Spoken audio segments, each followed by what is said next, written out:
ஆண்டவராகிய இயேசுவின் இனிய நாமம் மகிமைப்படுவதாக. ஒவ்வொருவரையும் ஆண்டவர் ஆசீர்வதிப்பாராக. ஆண்டவருடைய கரம் கிருபை உங்கள் மேல் இறங்கி ஆண்டவர் தம்முடைய வார்த்தையை அனுப்பி சுகமாக்குவாராக. வீடுகளிலே இருந்து ஜெபம் பண்ணி கொண்டிருக்கிறவர்கள் உங்கள் ஒவ்வொருவரையும் கர்த்தர் ஆசீர்வதிப்பார். யூடியூப் மூலமாக, ஃபேஸ்புக் மூலமாக இருக்கிற உங்கள் ஒவ்வொருவரையும் ஆண்டவர் ஆசீர்வதிப்பார். இயேசு தம்முடைய வார்த்தையை அனுப்பி உங்களை சுகமாக்குவார் என்ற தலைப்பில் ஆண்டவருடைய வார்த்தையை நாம் கேட்கிறோம். சங்கீதம் 107 அதிகாரம் 20 நாம் வாசிப்போம்.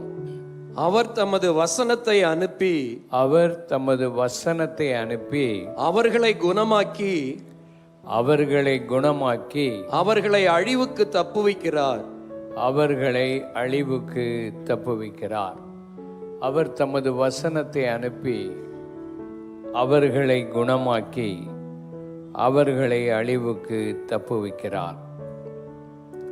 ஆண்டவர் தம்முடைய வசனத்தை அனுப்பி நம்மை சுகமாக்குகிறார். சுகம் என்பது தேவன் நமக்கு கொடுக்கிற அவருடைய பெரிய அற்புதம், அப்பம்.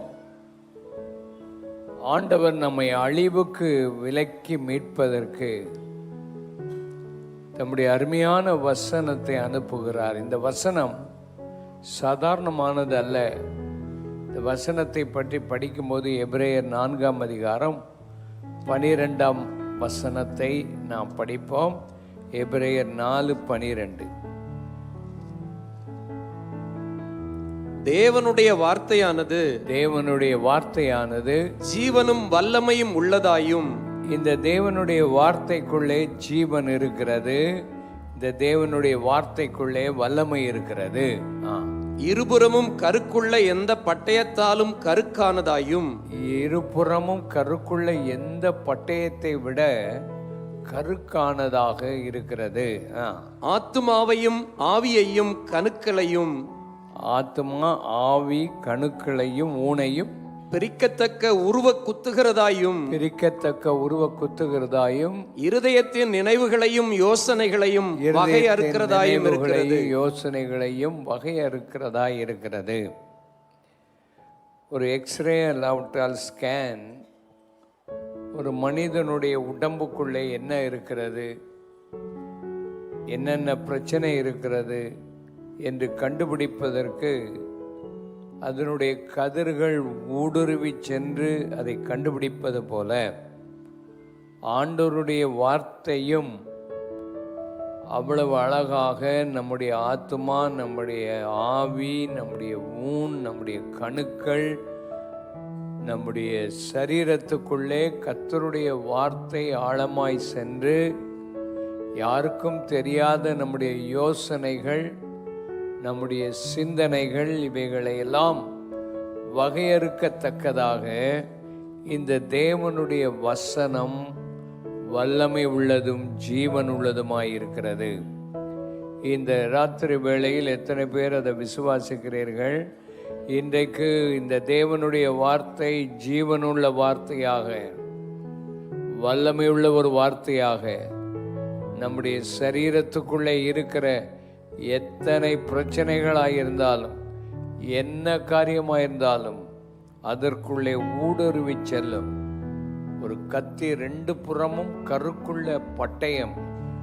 அது மழுங்கினதல்ல, அது வெட்டக்கூடிய அளவுக்கு அது ஊடுருவி செல்லக்கூடிய ஒரு கத்தி என்று சொல்லப்பட்டிருக்கிறது, பட்டயம். ஆகையினாலே ஆண்டவருடைய வார்த்தை சாதாரணமானதல்ல. அது நம்முடைய வாழ்க்கைக்குள்ளே போய் நம்மை மாற்றி அமைக்கக்கூடிய ஒன்றாக இருக்கும். நம்முடைய சிந்தனைகள், நம்முடைய யோசனைகள், நம்முடைய வாழ்க்கையில் சில நேரங்கள் நமக்கு பிரச்சனையை உண்டாக்கக்கூடியவைகள். நம்முடைய சிந்தனை, யோசனை எல்லாவற்றையும் மாற்றி அமைக்கக்கூடிய தேவனுடைய வார்த்தையை நாம் பார்க்கிறோம். சங்கீதம் 103 நாம் படிப்போம். அவர் உன் அக்கிரமங்களை எல்லாம் மன்னித்து அவர் உன்னுடைய அக்கிரமங்களை எல்லாம் மன்னித்து உன் நோய்களை எல்லாம் குணமாக்கி உன் நோய்களை எல்லாம் குணமாக்கி உன்னை அழிவுக்கு உன்னை கிருபையினாலும் இரக்கங்களினாலும் முடிசூட்டி நன்மையினால் உன் வாயை என்ன செய்கிறார்? திருப்தியாக்குகிறார்.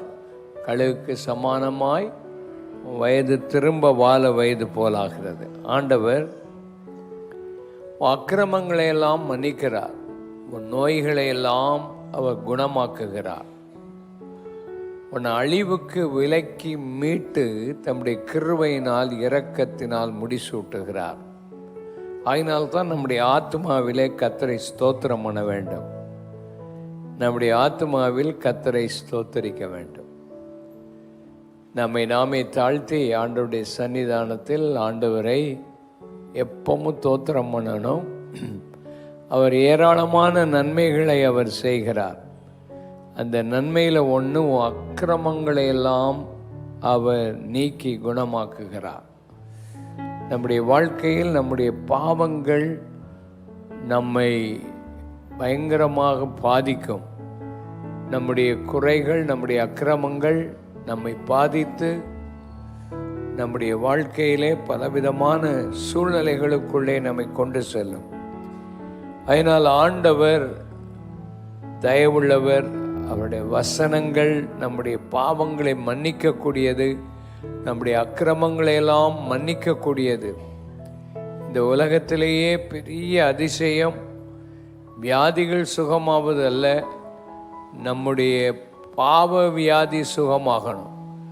பாவம் என்று சொல்லும்போது நாம் கொலை அல்லாவிட்டால் கொள்ளை இன்னும் பயங்கரமான காரியங்களை நாம் செய்கிறவர்கள் அல்ல. அது செய்ய நமக்கு பயம் உண்டு. கொலை செய்தால் நம்ம எங்கே போயிடுவோம்? ஜெயிலுக்கு போயிடுவோம். கொள்ளையடித்தா கண்டுபிடிச்சா எங்கே போயிடுவோம்? ஜெயிலுக்கு போயிடுவோம். அதனால் அந்த மாதிரி காரியங்கள்லாம் செய்ய மாட்டோம். ஆனால் கொலையாகிய பாவமெல்லாம் உள்ளே இருக்குது மனுஷனுக்குள்ளே. அடிக்கடி சொல்ல ஒரு கூட்டத்தில் ஒரு பாஸ்டர் கேட்டார், உங்களில் யாராவது கொலை செய்கிற எண்ணத்தோடு இருக்கிறீங்களா அப்படின்னு கேட்டார். நீங்கள் அந்த கொலை செய்கிற ஆவி உனக்குள்ளே இருக்கும், அது உனக்குள்ளே இருக்குதா, நீ தைரியமாக முன்னால் வான ஒரு பாட்டியம்மா வந்து நிற்கி. அந்த பாட்டியம்மா அவங்க வீட்டுக்காரரை எப்படியோ கொலை பண்ணிடணும், அவர் பயங்கரமாக பல காரியங்கள்லாம் செய்கிறார் சொல்லி அந்த அம்மா வந்து முன்னால் சாட்சி சொல்ல நிற்கிது. எனக்கு அப்படி ஒரு ஆவி இருக்குது, நீங்கள் நல்ல வேளை நீங்கள் கூப்பிட்டீங்க அப்படின்னு சொல்லி அந்த அம்மா வந்து அறிக்கை பண்ணி சொல்லிக்கிட்டு இருந்துச்சு. அப்படி 1-2 பேர் வந்தாங்க. வாழ்க்கையில் நிறைய பேர் கொலையாகிய பாவம் உள்ள அவங்களுக்குள்ளே இருக்குது. கொலை செய்யலைனாலும் கொலையாகிய பாவங்கள் உள்ளே இருக்குது. ஒரு சகோதரனை பகைச்சிட்டா அவன் யார்? அவன் கொலை செய்கிறவன். அதனால் நம்முடைய வாழ்க்கையில் கொலையாகிய பாவங்கள் இன்னும் பலவிதமான பாவங்கள் நம்முடைய உள்ளத்துக்குள்ளே இருக்கிறது. சண்டை போடுற குணம் இருக்குது. நிறைய பேருக்குள்ள அந்த சண்டை போடுற குணம் இருக்குது, கோப குணம் இருக்குது. இவைகளெல்லாம் மன்னிக்கப்பட வேண்டும், இவைகளெல்லாம் மாற்றப்பட வேண்டும். இவைகள் நம்முடைய வாழ்க்கையிலிருந்து வெளியே வர வேண்டும். இவைகளை அறிக்கை செய்து நாம் ஜெபம் பண்ணும்போது ஆண்டவர் நம்முடைய பாவங்களை மன்னித்து நோய்களை குணமாக்குகிறார். ஆண்டவர் நம்முடைய பாவங்களை மன்னித்து நோய்களை எல்லாம் குணமாக்குகிற ஒரு ஆண்டவருடைய வல்லமையை இந்த ராத்திரி வேளையிலே நாம் பார்க்கிறோம். அதனால் ஆண்டவர் இன்றைக்கு உன்னுடைய பாவமாகிய நோயை சுகமாக்குவார். அவருடைய கல்வாரியின் இரத்தத்தில் வல்லமை உண்டு. உன் வாழ்க்கையில் அந்த பாவத்தை மன்னிக்கிறதுக்கு ஆண்டவருடைய சன்னிதானத்தில் போய் ஜெபம் பண்ணுங்க, ஆண்டவர் ஆசீர்வதிப்பார். சங்கீதம் 147:3 வாசிப்போம். இருதயம் நொறுங்குண்டவர்களை குணமாக்குகிறார். இயேசு இருதயம் நொறுங்குண்டவர்களை அவர் குணமாக்குகிறார். அவர்களுடைய காயங்களை கட்டுகிறார். அவர்களுடைய காயங்களை ஆண்டவர் கட்டுகிறார். இருதயம் நொறுங்குண்டு போயிருக்கும், இருதயம் வேதனையாக இருக்கும். இருதயம் சில நேரத்தில் உடைஞ்சு போயிருக்கும். இன்னைக்கு ராத்திரி யாருடைய இருதயம் எல்லாம் உடைஞ்சு போயிருக்குதோ அந்த இருதயத்தை சுகமாக்குகிறவர் அவர். அவர் இருதயத்தை நொறுங்கினவர்களை குணமாக்கி உன் இருதயத்தில் உன் வாழ்க்கையில் காயங்கள் வந்துவிடும். வெளிப்பிரகாரமான காயங்களை விட மனுஷனுக்குள்ளே உள்பிரகாரமான காயங்கள் ஏராளம் இருக்கும். மனதில் காயங்கள் இருக்கும். யாரோ பேசின வார்த்தைகள், யாரோ பேசின காரியங்கள், அவர்கள் செய்த காரியங்கள், இவைகளெல்லாம் மனதுக்குள்ளே காயங்களாக வந்திருக்கும். ஆனால் ஆண்டவர் சொல்றார், நான் அந்த காயங்களை எல்லாம் உனக்கு குணமாக்குவேன். வேற யாரும் இந்த காயங்களை சுகமாக்க முடியாது. கர்த்தரிடத்தில் தான் வரணும். கர்த்தர் மேலே உன் பாரத்தை வைத்து விடு. இந்த இயேசுவண்டை வந்து பார். இந்த இயேசுவண்டை எல்லா பாரத்தையும் நீ சொல்லு. ஆண்டவர்கிட்ட வந்து ஒரு கண்ணீரோட ஆண்டவர் சமூகத்தில் நீ அழுதால் உன் காயங்களை ஆண்டவர் ஆற்றுவார். அன்னாள் என்கிற ஒரு அம்மாவுக்கு குழந்தை இல்லாமலே இருந்தது. அந்த வீட்டில் இன்னொரு அம்மா இருந்தாங்க. அந்த அம்மா அதை சொல்லி சொல்லி சொல்லி காட்டி அவளை வேதனைப்படுத்தி அவளுக்குள்ள காயங்கள் உண்டாகிவிட்டது. அவள் அந்த காயங்களோடு கூட தேவனுடைய ஆலயத்துக்கு போனால் தன்னுடைய இருதயத்தெல்லாம் ஆண்டவருடைய சமூகத்தில் ஊற்றி ஜெபம் பண்ணினாள். ஆண்டவருடைய பாதத்தில் அதை சொல்லிவிட்டாள். உடனே ஆண்டவர் அவளுக்கு ஒரு தைரியத்தை கொடுத்தார், ஒரு விசுவாசம் கொடுத்தார். அதிலிருந்து அவள் வீட்டுக்கு எழும்பி போய் திரும்ப அழவே இல்லை, சந்தோஷப்பட்டு ஆண்டவர் சமூகத்தில் இருந்தாள். ஏற்ற சமயத்தில் ஆண்டவர் அவளுக்கு ஒரு குழந்தையை கொடுத்து அந்த குழந்தையை ஆண்டவர் ஆசீர்வதித்து ஒரு பெரிய தீர்க்கதரிசியாக மாற்றினார். அப்படிப்பட்ட ஒரு ஆண்டவர் நம்முடைய தேவன். நம்முடைய தேவன் இருதயம் நொறுங்குண்டவர்களுக்கு ஆண்டவர் குணமாக்குதலை கட்டளையிட்டு அவர்கள் காயங்களை அவர் கட்டுகிறார். காயத்தை கட்டுகிற தேவன். ஒரு நல்ல சமாரியன் என்ற ஒருத்தர் இருந்தார். ஒருவன் எருசலேமிலிருந்து எரிகோவுக்கு போகிற வழியில் கள்ளர் கையில் அகப்பட்டு அவனை குற்றுயிராய் விட்டு அவனை கொள்ளையடித்து அவனுடைய வாழ்க்கையை சாகிற நிலைமையில் ரோட்டில் போட்டுட்டு போயிட்டாங்க.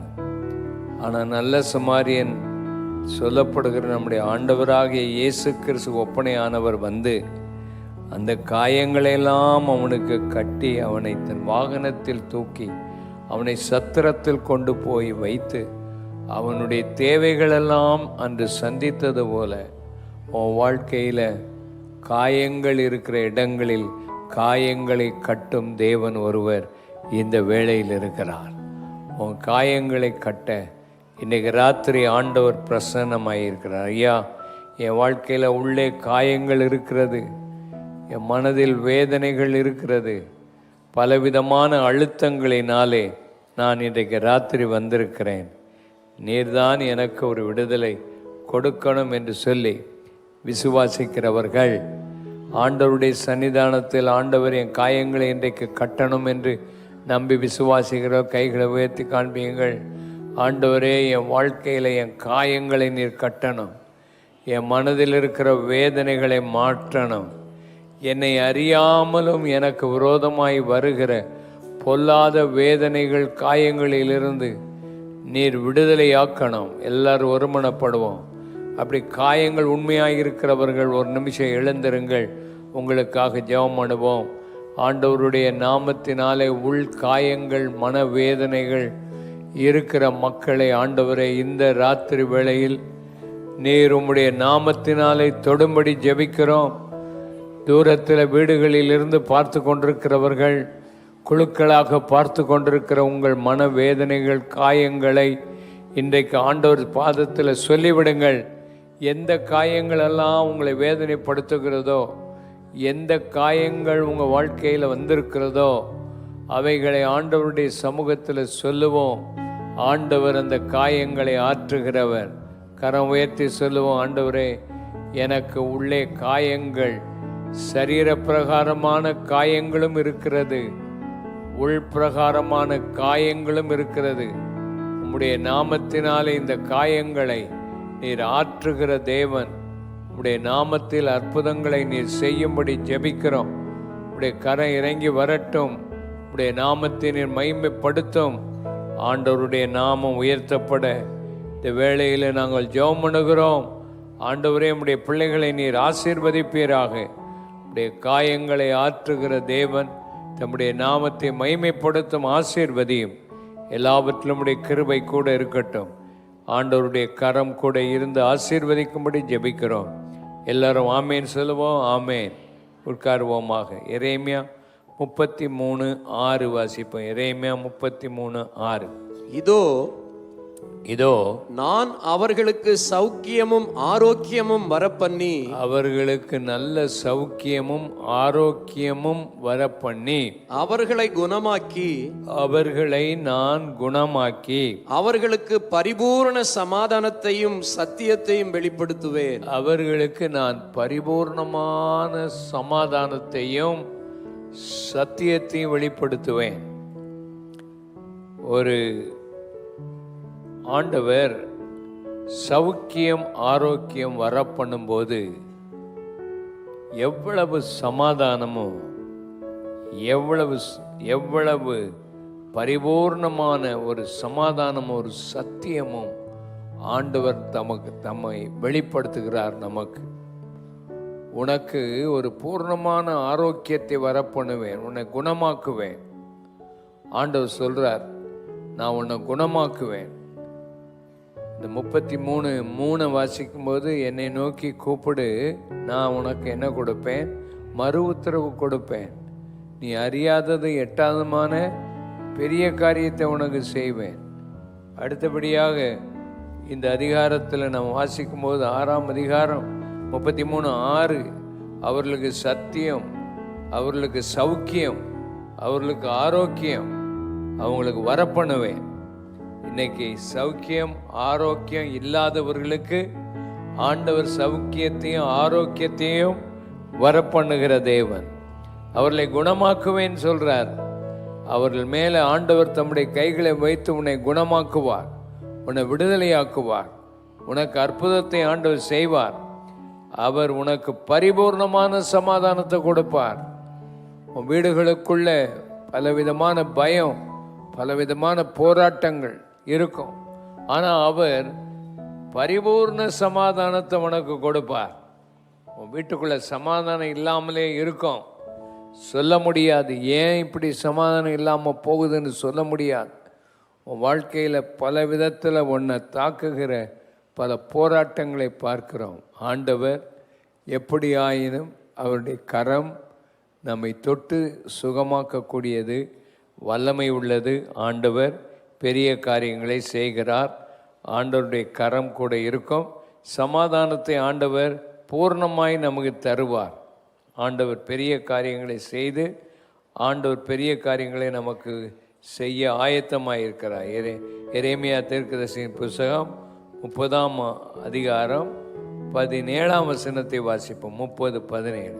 அவர்கள் உன்னை விசாரிப்பற்ற சியோன் என்று சொல்லி, உன்னை விசாரிப்பு அற்ற சியோன் என்று சொல்லி, உனக்கு தள்ளுண்டவள் என்று பெயரிட்டபடியால், உனக்கு தள்ளுண்டவள் என்று பெயரிட்டபடியால், நான் உனக்கு ஆரோக்கியம் வரப்பண்ணி, நான் உனக்கு ஆரோக்கியம் வரப்பண்ணி, உன் காயங்களை ஆற்றுவேன் என்று கர்த்தர் சொல்லுகிறார். உன் காயங்களை என்ன செய்வேன்?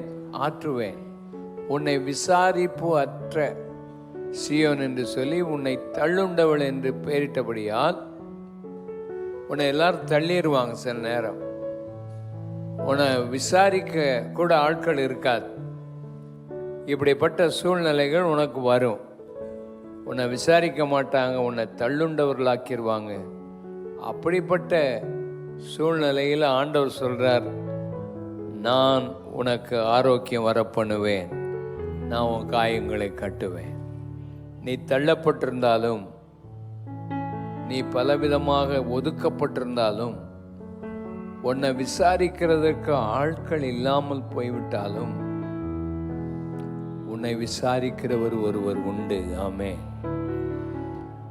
அவர் உன்னை விசாரிக்கிறவர் ஆனபடியால் உன் கவலைகள் எல்லாம் அவர் மேல் வைத்து விடுங்கள் என்று சொல்லப்பட்டிருக்கிறது. அவர் உன்னை விசாரிப்பார்.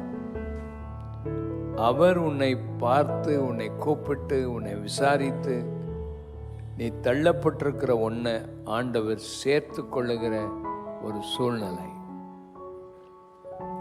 சவுலுடைய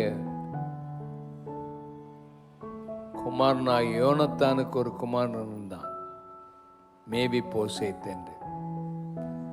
அவனை விசாரிக்கிறதுக்கு ஆள் இல்லை. அவன் ராஜ குடும்பத்தை சேர்ந்தவன். அவன் தள்ளப்பட்டிருந்தான். ஆனால் தாவீது அவனை கண்டுபிடித்து, அவனை விசாரித்து, அவனை கொண்டு வந்து தன்னோடு கூட உட்கார வைத்து, தன் மேஜையில் அவனுக்கு ஆகாரத்தை கொடுத்து, அவன் இழந்து போன எல்லாவற்றையும் அவனுக்கு திரும்ப கொடுத்து ஒரு தயவு பண்ணினான். அவன் சொன்னான், நான் ஒரு செத்த நாய் போன்றவன், என்னை நீர் இவ்வளவு விசாரிக்கிறீரே என்று சொல்லி தன் வாழ்க்கையில் அவனுக்கு கிடைத்த அந்த நன்மையை அவன் அவ்வளவு பாராட்டினதை நாம் பார்க்கிறோம். உன்னை ஒதுக்கி இருக்கலாம், உன்னை தள்ளி இருக்கலாம், ஆனால் ஆண்டவர் உன்னை உயர்த்துகிற நேரம். ஆண்டவர் உன்னை உயர்த்துவார். ஆண்டவர் உன்னை கைவிட மாட்டார். அவர் உனக்கு ஆரோக்கியத்தை வரப்பண்ணி இன்னைக்கு உன் காயங்களை அவர் கட்டுவார். இன்றைக்கு ராத்திரி வேளையில் அவருடைய வசனம் உனக்கு நேராக வருகிறது. 100க்கு அதிபதியினுடைய வேலைக்காரன் கொடிய வேதனைப்பட்ட போது அந்த 100க்கு அதிபதி இயேசுவை பார்த்து சொன்னான், இயேசுவே, நீர் என் வீட்டுக்கு நீர் வர வேண்டாம், ஒரு வார்த்தை சொல்லும், என் வேலைக்காரன் சொஸ்தமாவான். இயேசு சொன்ன வார்த்தை, நீ போகலாம், உன் வேலைக்காரன் சொஸ்தமாய் இருக்கிறான். ராஜாவின் மனுஷனுடைய குமாரன் ஒருவன் மரண அவஸ்தையாயிருந்தான். அவன் வீட்டில் படுத்திருந்தான். அந்த ராஜாவின் மனுஷன் இயேசுவண்டை வந்து, இயேசுவே, என் மகன் கொடிய வேதனைப்படுகிறான், நீர் வர வேண்டும் என்று சொன்னான். ஆண்டவர் சொன்னார், நீ போ, உன் மகன் சொஸ்தமடைகிறான் என்று சொன்னவுடன் எந்த மணி நேரத்தில் இயேசுவின் வார்த்தை வந்ததோ அந்த 7ஆம் மணி நேரத்தில் வீட்டில் படுத்திருந்த அவனுக்கு ஆண்டவர் சுகம் கொடுத்தார். இன்றைக்கும் நீ தூர இடத்தில் இருக்கலாம், ஆண்டவருடைய வார்த்தைக்காக காத்திருக்கலாம். நீ சுகமடைவாயாக என்று ஆண்டவருடைய வார்த்தை வரும்போது உன் வாழ்க்கையில் சுகம் உண்டாகும். இந்த ஆண்டவர் உன் காயங்களை கட்டுகிறார். நிச்சயம் உன் வாழ்க்கையில் அந்த வார்த்தை உனக்கு சுகம் கொடுக்கும் என்பதில் சந்தேகமில்லை. கானானிய ஸ்திரீ தன்னுடைய மகள் பிசாசினாலே கொடிய வேதனைப்பட்டு வீட்டில் படுத்திருந்தாள். அவள் மகளை அழைத்து கொண்டு கூட வர முடியாமல் இருந்தாள். ஆனால் அந்த கானானிய ஸ்திரீ இயேசுவை விடவே இல்லை.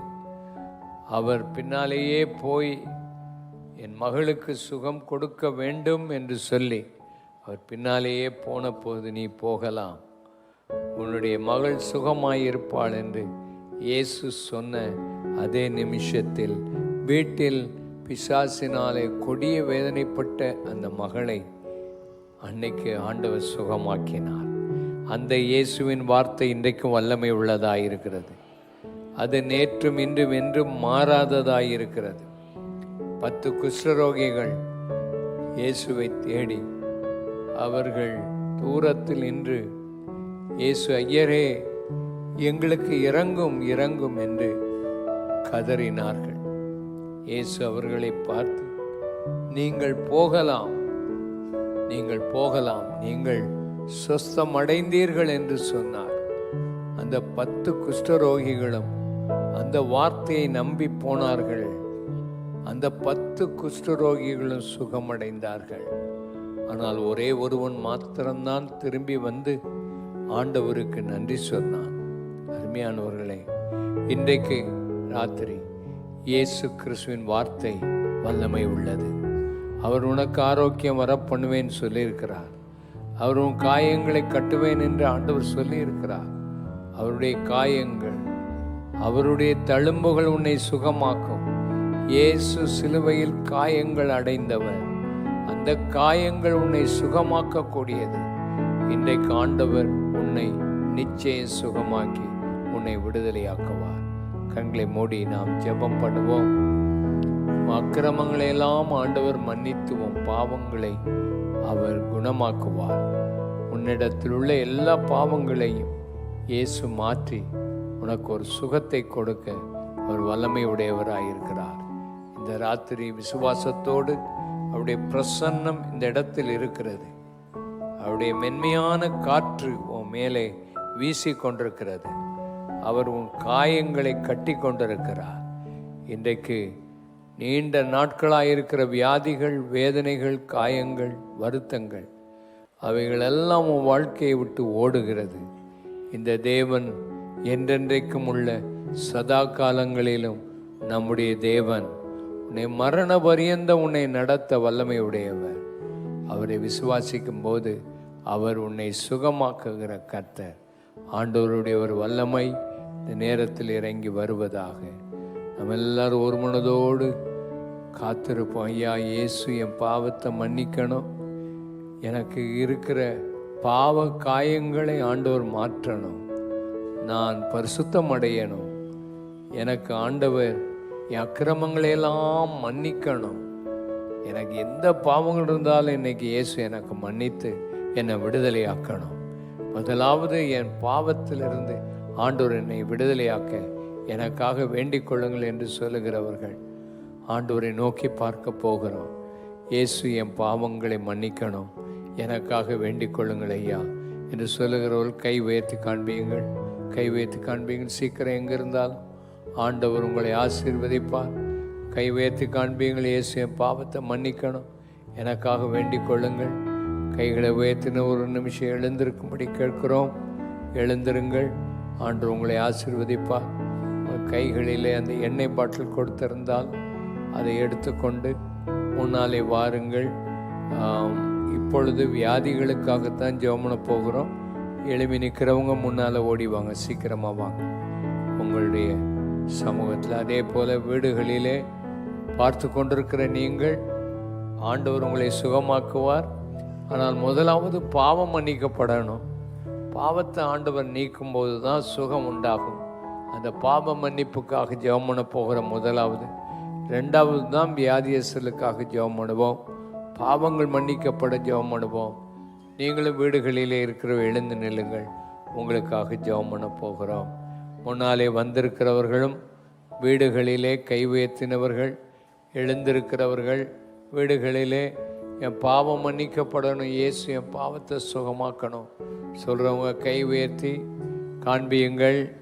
சீக்கிரமாக எந்த இடத்துல இருந்தாலும் கை உயர்த்தின நீங்கள் எழுந்து நில்லுங்கள். ஆண்டவர் வீடுகளிலே டிவி மூலமாக பார்த்து கொண்டு எழுந்து நில்லுங்கள். ஆண்டவர் உங்களை ஆசீர்வதிப்பார்.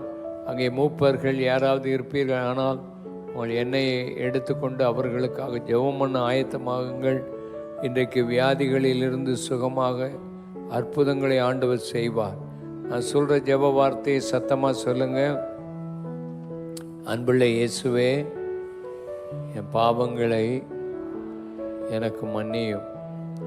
என் பாவங்களை சுகமாக்க, குணமாக்க சிலுவையிலே இரத்தம் சிந்தினீர். அந்த பாவங்களை மன்னிக்க அந்த இரத்தத்தினால் என்னை கழுவி என்னை மாற்றுகிறீர். என் இருதயத்தை நான் உமக்கு கொடுக்கிறேன். நீர் என் இருதயத்தில் வாரும். உம்முடைய என்னுடைய பாவங்களை எனக்கு மன்னியும். எனக்காக 3ஆம் நாளில் உயிரோடு எழும்பினீர். உயிரோடு எழும்பினவரே, உம்மை ஸ்தோத்தரிக்கிறேன், உம்மை ஸ்தோத்தரிக்கிறேன். இயேசுவே, என்னுடைய வாழ்க்கையில் ஒரு பூரண சமாதானம் தாரும். எனக்கு சமாதானம் இல்லை. இயேசுவே, என்னை தள்ளிவிடாதையும். நான் உம்முடைய பிள்ளை, உம்மால் உண்டாக்கப்பட்டவள். இன்றைக்கு என்னை ஆசீர்வதியும். இன்று முதல் நான் உம்முடைய பிள்ளை. நீர் என் தெய்வம். நீர் என்னோடு கூட இருக்கிறீர். என்னை ஆசீர்வதித்து சமாதானத்தை தாரும். இயேசுவின் மூலம் ஜெபிக்கிறோம் அருமை பிதாவே, ஆமேன். இந்த ஜெபத்தை விசுவாசியுங்கள். ஆண்டவர் உங்கள் உள்ளத்தில் வந்திருக்கிறார் என்று நம்புங்கள். நீங்கள் 2 காரியங்கள் தேவனோடு ஐக்கியப்பட செய்யணும். நீங்கள் இப்போ ஜெபித்த ஜெபத்தை போல் நீங்கள் ஆண்டவர்கிட்ட நீங்களே ஜெபம் பண்ணணும். 2வது, ஆண்டவர் உங்களோட பேசுகிறதுக்கு ஆண்டவருடைய வார்த்தை வேதாகமத்தை நீங்கள் வாசிக்கணும். அந்த வார்த்தை உங்களோடு கூட பேசும். நீங்கள் ஆண்டவரோடு ஐக்கியப்படணும். இது ஜெபமும் வேத வசனமும் உங்களுக்கு ரொம்ப முக்கியம். அது ரொம்ப அவசியம். 2வது, உங்களுக்கு ஐக்கியம் அவசியம். மனுஷர்களோட ஐக்கியம் அவசியம். அவங்க நல்ல காரியங்களை சொல்லிக் கொடுப்பார். வீட்டு பக்கத்தில் சின்ன குழுக்கள் இருந்தால் அதுக்கு போகணும். இல்லாவிட்டால் சர்ச்சுக்கு வந்து ஐக்கியப்படணும். அது ரொம்ப முக்கியம். அந்த ஐக்கியத்தை நீங்கள் விட்டுறக்கூடாது. அது மாத்திரமல்ல, உங்களுக்கு அற்புதமான சுகம் உங்கள் வாழ்க்கையில் மாற்றம் வரும்போது உங்கள் சொந்தக்காரருக்கு அந்த மாற்றத்தை சொல்லணும். என் வாழ்க்கையில் இப்படி மாற்றம் வந்தது அப்படின்னு சொல்லி இந்த வெள்ளிக்கிழமைகளில் மற்ற இடங்களில் ஆட்களை கொண்டு வந்தீங்கன்னா அவங்களுக்கும் சுகம் கிடைக்கும். அவங்க வாழ்க்கையும் மாறும். ஆண்டவர் இப்படி ஆசீர்வதிப்பார். ஆகையினால் இவைகளை நீங்கள் ஒழுங்காக செய்யுங்கள். ஆண்டவர் உங்களோடு கூட இருப்பார். இப்பொழுது எல்லாரும் எழுந்து நிற்போம். எல்லாரும் எழுந்து நிற்போம். ஆண்டவருடைய கரம் நம்மை தொடும். வியாதிகளுக்காக ஜெபிக்க போகிறோம். அந்த எண்ணெய்க்காக நம்ம முதலாவது ஜெபம் பண்ணுவோம். அதற்கு பின்பு அந்த எண்ணெயை பூசி நீங்கள் ஜெபம் பண்ணுங்கள். ஆண்டவருடைய விசுவாசம் உங்களுக்குள்ள வரும். அந்த விசுவாசம் உங்களை சுகமாக்கும். விசுவாசம்தான் ரொம்ப முக்கியம். விசுவாசம் எப்படி நம்ம விசுவாசிக்கிறோமோ அப்படி தான் ஆண்டவருடைய அற்புதம் நடக்கும். எப்படி நம்ம விசுவாசிக்கிறோமோ அப்படி தான் அற்புதம் நடக்கும். இயேசுவை முழுசும் நம்பி அவர் என்னை இன்னைக்கு தொடுவார் என்று விசுவாசிங்க. 2வது, உங்கள் வாழ்க்கையில் சரீரத்தில் ரொம்ப வேதனையோடு நீங்கள் வந்திருக்கிறீங்க. அந்த வேதனைகளை ஆண்டவர் சுகமாக்குவார். இன்றைக்கி நம்ம விசுவாசிப்போம். எத்தனை பேர் சரீரத்தில் சொல்ல முடியாத வேதனையோடு வந்திருக்கிறீங்க? கை வைத்து காண்பீங்கள். அந்த வேதனைகளை ஆண்டவர் சுகமாக்குவார். அந்த வேதனைகளை ஆண்டவர் சுகமாக்குவார். வேதனை என்றால் என்ன என்று எனக்கு தெரியும். ஆகையினால் அந்த வேதனைகளை ஆண்டவர் சுகமாக்குவார். இப்பொழுது உங்கள் வாழ்க்கையில் ஆண்டவர் அப்படி அற்புதங்களை செய்வார். ஆண்டவர் பெரிய அற்புதங்களை செய்யக்கூடியவர். இன்றைக்கு உங்களுக்கு பெரிய அற்புதங்களை செய்வார் என்று நீங்கள் நம்புங்கள். நீங்கள் வந்த வியாதியோடு திரும்ப போக மாட்டீர்கள். ஆண்டவர் உங்களை விடுதலையாக்குகிறார் என்று விசுவாசித்து ஜெபிப்போம். நம்ம ஜெபம் பண்ணும்போது விசுவாசிப்போம். நம்ம பார்க்காதது, நம்ம நடக்காததெல்லாம் ஆண்டவர் நடக்க வைப்பார், பார்க்க வைப்பார். ஆண்டவரை விசுவாசிக்கும் போது நமக்கு விசுவாசிக்கக்கூடிய நிலை இல்லாமல் இருக்கலாம். ஆனாலும் விசுவாசிப்போம். ஆண்டவர் நம்மை சுகமாக்குவார். எல்லா இடத்திலும் ஆண்டவருடைய சுகமாக்கும் வல்லமை வரும். எண்ணெயை பூசி ஜெபம் பண்ணும்போது இயேசு சொல்லியிருக்க, எண்ணெய் பூசி ஜெபம் பண்ணுங்கள், சுகமடைவீர்கள் என்று. எல்லாரும் ஒருமுறைப்படுவோம். நசரனாகிய இயேசுவின் நாமத்தினாலே இந்த எண்ணெய்க்காக நாங்கள் ஜெபம் பண்ணுகிறோம். இந்த எண்ணெயை பூசி ஜெபம் பண்ணும்போது நம்முடைய பிள்ளைகளுக்கு அற்புதம் நடக்கட்டும். அவர்கள் கைகளில் வைத்திருக்கிற எண்ணெய் பாட்டில்களிலே ஆண்டவரே உம்முடைய வல்லமை வரட்டும், உம்முடைய சுகமாக்கும் வல்லமை இறங்கட்டும். அதை பூசி ஜெபம் பண்ணும்போது இயேசுவே அற்புதங்கள் நடக்கட்டும், எல்லா வியாதிகளும் சுகமாகட்டும். இன்றைக்கு வியாதியோடு வந்திருக்கிற அத்தனை பேருடைய வேதனைகளையும் காயங்களையும் சுகமாக்கும்படி நாங்கள் ஜெபிக்கிறோம். அந்த வேதனைகள், அந்த காயங்கள் இப்பொழுது சுகமாகட்டும். உடைய அற்புதமான கரம் கூட இருக்கட்டும். அதே போல் உபவாச ஜெபத்துக்கு வந்து ஜெபம் பண்ணுகிற உம்முடைய பிள்ளைகளுடைய வாழ்க்கையில் ஒரு அற்புதமான சுகம் உண்டாகும்படி நாங்கள் ஜெபிக்கிறோம். ஆண்டவரே, உம்முடைய குணமாக்கும் வல்லமை இந்த ராத்திரி வேளையில் உண்டாகும்படி நாங்கள் ஜெபிக்கிறோம். ஒவ்வொருவர் மேலும் இந்த கரம் இறங்கி வரட்டும். உம்முடைய காயப்பட்ட கரம் இறங்கி வரட்டும். எங்கெல்லாம் எண்ணெய் பூசி ஜெபம் பண்ணுகிறார்களோ அங்கெல்லாம் அற்புதம் நடக்கட்டும். இயேசுவின் நாமத்தினாலே இப்பொழுது எண்ணெய் பூசி ஜெபம் பண்ணுங்கள். எந்த இடத்துல வியாதி இருக்கிறதோ அந்த இடத்துல எண்ணெய் பூசி நீங்கள் ஜெபம் பண்ணுங்கள். எண்ணெயை திறந்து எண்ணெய் பூசி ஜெபம் பண்ணுங்கள். ஆங்காங்கே வீடுகளிலே அந்த எண்ணெய் பூசி விசுவாசத்தோட ஜெபம் பண்ணுங்கள். ஆண்டவருடைய அற்புதமான சுகம் உங்கள் வாழ்க்கையில் நடக்கும். ஆண்டவருடைய கிருபை, ஆண்டவருடைய இரக்கம் உங்களுக்குள்ள உண்டாகும். எல்லாரும் விசுவாசித்து நம்ம இப்போ ஜெபம் பண்ணுவோம். உங்கள் எந்த இடத்துல வியாதி இருக்கோ அந்த இடத்துல கைகளை வைத்து கொள்ளுங்கள். ஆண்டவருடைய அற்புதமான கரம் இறங்கி சுகமாகட்டும் இயேசுவின் நாமத்தினாலே. ஆண்டவரே, இன்றைக்கு வந்திருக்கிற உம்முடைய பிள்ளைகள் மேல் இருக்கிற எந்த வியாதிகளையும் நீர் சுகமாக்குகிறீர். எந்த வேதனைகளும் இப்பொழுது அவர்களை விட்டு நீங்கி போகட்டும். உடம்பெல்லாம் இருக்கிற வேதனை உம்முடைய நாமத்தினாலே கைகளை வைத்து காயங்கள் உள்ள இடங்களை தொட்டு நீர் சுகமாக்கும்படி நாங்கள் ஜெபிக்கிறோம். காயங்களை கட்டுகிறவரே காயங்களை கட்டும். கட்டிகள் மறைந்து போகட்டும் இயேசுவின் நாமத்தினாலே. உடம்பெல்லாம் இருக்கிற கட்டிகள் உம்முடைய நாமத்தினாலே மறைந்து போகட்டும். உள்ளே இருக்கிற கட்டிகள் ஆபரேஷன் இல்லாமலே மக்களுக்கு சுகம் உண்டாகும்படி ஜெபிக்கிறோம். கேன்சர் கட்டிகள் மறைந்து போகட்டும் இயேசுவின் நாமத்தினாலே. கேன்சர் நோய்கள் எல்லாம் உம்முடைய நாமத்தினாலே சுகமாகட்டும்.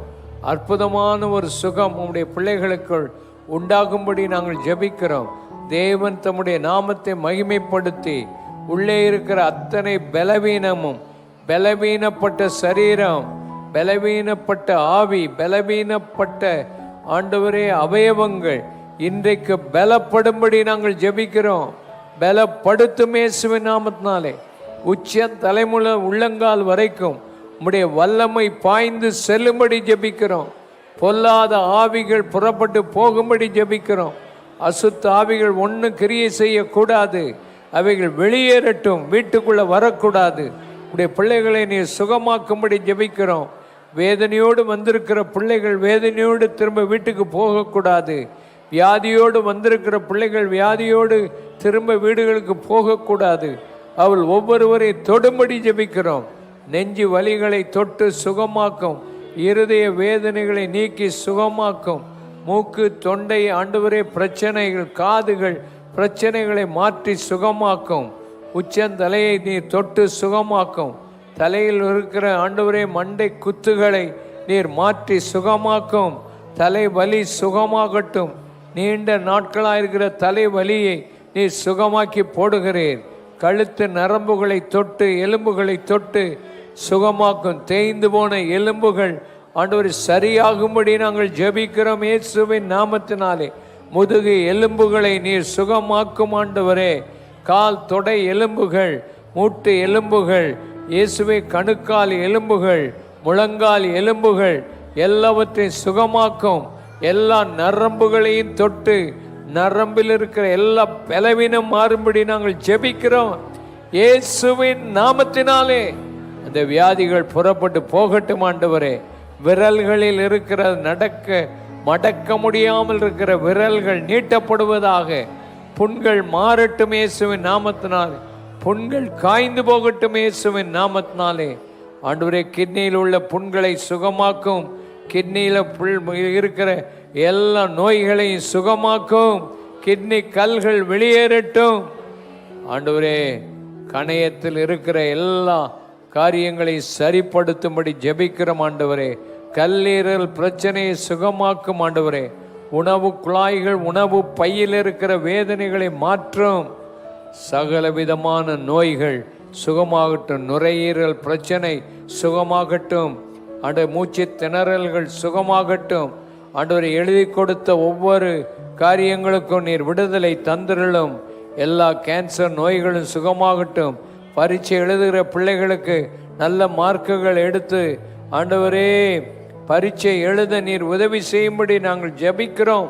திருமண தடைகள், குழந்தை பாக்கியங்கள் இவையெல்லாம் உண்டாகும்படி நாங்கள் ஜெபம் பண்ணுகிறோம். ஆப்ரேஷனுக்காய் காத்திருக்கிறவர்கள் ஆப்ரேஷன் இல்லாமல் சுகமடையட்டும். ஆப்ரேஷன் முடிந்து ஆண்டவரே வீட்டுக்கு வர காத்திருக்கிறவர்கள் பூர்ண சுகத்தை கட்டளையிடும்படி நாங்கள் ஜெபிக்கிறோம். கை தூக்க முடியாதவர்கள் தூக்கட்டும் இயேசுவின் நாமத்தினாலே. விடுதலை உண்டாகிறது, உனக்கு அற்புதம் நடக்கிறது. ஆண்டவர் அற்புதங்களை செய்திருக்கிறார். உனக்கு ஒரு நல்ல விடுதலை உண்டாயிருக்கிறது. விசுவாசத்தோடு கர்த்தரை நோக்கிப்பார். கர்த்தருடைய வல்லமை இறங்கி பெரிய காரியங்களை செய்கிறது. ஆண்டவர் உன்னை தொடுகிறார். ஆண்டவருடைய கிருபை உன்னை தொடுகிறது. ஆண்டவருடைய வல்லமை உன்னை தொடுகிறது. கர்த்தர் சுகம் கொடுத்திருக்கிறார். கர்த்தர் பலன் கொடுத்திருக்கிறார். கர்த்தர் தம்முடைய கிருபையை அனுப்பியிருக்கிறார். Thank you lord. உங்களுடைய வல்லமை அவர்கள் மேலே வந்திருக்கிறது. எல்லாரும் கைகளை உயர்த்தி கர்த்தரை தோத்திரம் பண்ணுவோம். விடுதலை கொடுத்திருக்கிறார். உனக்கு விடுதலை வந்திருக்கிறது. கர்த்தர் ஆச்சரியமாக அற்புதமாக விடுதலை கொடுத்திருக்கிறார். ஹல்லேலூயா. உன் வேதனையெல்லாம் மறைஞ்சிட்டு உன் பயமெல்லாம் போயிட்டு உனக்கு ஆண்டவர் பூர்ண சமாதானத்தை கொடுத்திருக்கிறார். ஹல்லேலூயா. வீடுகளிலே இருந்து ஜெபம் பண்ணுகிறவர்கள் கைகளை தூக்கி ஆண்டவரை தோத்திரம் பண்ணுங்கள். ஆண்டவர் உங்களை விடுதலை கொடுத்திருக்கிறார், சுகம் கொடுத்திருக்கிறார். தூர இடத்திலிருந்து பார்த்து கொண்டிருக்கிற சுகம் கிடைத்தவர்கள் ஃபோன் செய்து சொல்லுங்கள், ஆண்டவர் உங்களை ஆசீர்வதிப்பார். இயேசுவின் நாமம் மகிமைப்பட அவருக்கு சாட்சியாக நில்லுங்கள். கர்த்தர் உங்களுக்கு அற்புதம் செய்திருக்கிறார். ஹல்லேலூயா. இப்போ சாட்சி